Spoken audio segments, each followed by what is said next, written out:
कि जिसको सुनकर काफ़ी लोगों के होश उड़ जाएंगे, हम्म, चक्कर आ जाएंगे। एशियन पेंट्स, अच्छा। The most hated stock.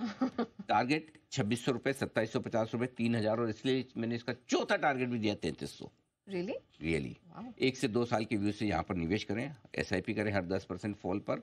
इस शेयर ने कई कई सालों से, लगभग 1 दशक से इन्वेस्टर्स को निराश किया है। हम्म, ठीक है, अच्छी खासी गिरावट आएगी, 2.5-3 लाख रुपए के मार्केट कैप से गट गट के, मतलब आधा रह गया ऑलमोस्ट। ठीक है, और अब लेकिन मुझे लगता है इतनी गिरावट के बाद शेयर के वैल्यूएशंस और दाम आकर्षक भाव पर हैं।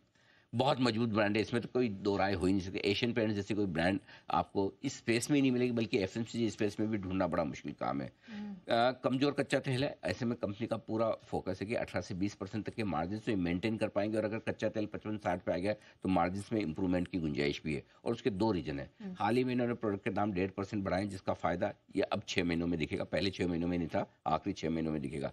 नए प्रीमियम प्रोडक्ट लॉन्च कर रहे हैं, इन्हें पता है कि अपकमिंग मार्केट से प्रीमियम और मार्जिन मिलेंगे, वहां पर फायदा। लोकल यानी कि घरेलू और शहरी दोनों डिमांड अब वापस से इंप्रूव करा रही है। और ये देखो, अब रूरल डिमांड भी आएगी, जिस तरह से ये सारे अब पैसे बांटे जा रहे हैं, लोगों के हाँ, अकाउंट में जा रहे हैं ना, अल्टीमेटली धीमे धीमे कभी न कभी इसका असर आपको आते हुए दिखेगा।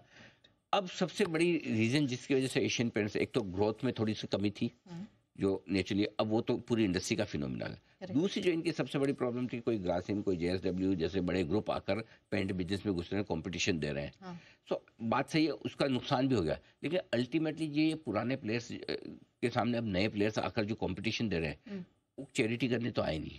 अल्टीमेटली उनको भी पैसा तो बनाना है, और कब तक प्राइसिंग वॉर चलेगी, राइट। सो अब अल्टीमेटली जब ये नए प्लेयर्स प्रॉफिट की तरफ जाएंगे, चाहे वो वापस जाए, जेएसडब्ल्यू जाए, राइट, तो सबसे बड़ा फिर लीवरेज बेनिफिट जो मिलेगा वो एशियन पेंट्स को मिलेगा। एशियन पेंट्स में अभी तक वो मोमेंट नहीं आया जो एक ज़माने में हमें आईटीसी में दिखा था, 150 से 200 की रेंज में। मुझे 2020 में जो आईटीसी में मोमेंट दिखा था, वो मोमेंट अभी आना बाकी है, लेकिन उस मोमेंट के बेहद करीब पहुंचे, क्योंकि मुझे एक दो कैटलिस्ट चाहिए जो एशियन पेंट्स में दिख जाए। तो एशियन पेंट्स मेरा बहुत ही बोल्ड और कॉन्ट्रा कॉल है, जहाँ पे यहाँ से पैसा टूटने की गुंजाइश कम है और सरप्राइज की संभावनाएं ज़्यादा है। 1-2 क्वार्टर में अगर मैनेजमेंट से थोड़ा बढ़िया गाइडेंस मिल जाए, कर जाए, वो आने लगे ग्रीन शूट्स, तो फिर एशियन पेंट्स हमारा आईटीसी बन सकता है। Wow, wonderful. तो ये 3 स्टॉक है। एक चीज़ बता दूं, जी।